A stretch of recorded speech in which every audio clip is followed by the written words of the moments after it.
ఏవండి నా మీద మీకు ప్రేమ తగ్గిపోయింది. అదేంటి అలా అంటావు? ఇప్పుడు ఏమైందని?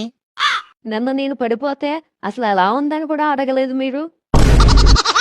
నాకు తెలిస్తే నేను అడుగుతాను, తెలియకుండా అలా అడుగుతాను. ప్రేమ ఉంటే మీకు తెలుస్తాది కదండి. ప్రేమ లేదు కాబట్టే మీకు తెలియలేదు. వసే నీకేం పిచ్చా బెర్రా? నువ్వు చెప్పకుండా నాకెలా తెలుస్తదే? ప్రేమ ఉంటే ఎలాగైనా తెలిసేది మీకు. అవునా? అయితే నీకు నా మీద ప్రేమ ఉంది కదా?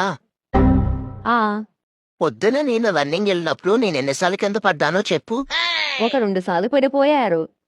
లేదు, ఒకసారే పడ్డాను. ఇప్పుడు నువ్వు చెప్పలేదు, నా మీద నీకు ప్రేమ లేదా? ఎందుకు లేదండి? మరి ఇందాకేదో ఏదో డైలాగులు కుట్టావు, ప్రేమ ఉంటే తెలుస్తుందని. ఇలాంటి డైలాగులు కుట్టావు ఇంకోసారి మూతి పళ్ళు రాలగొడతాను. పోయి గిన్నెలు తోముకో.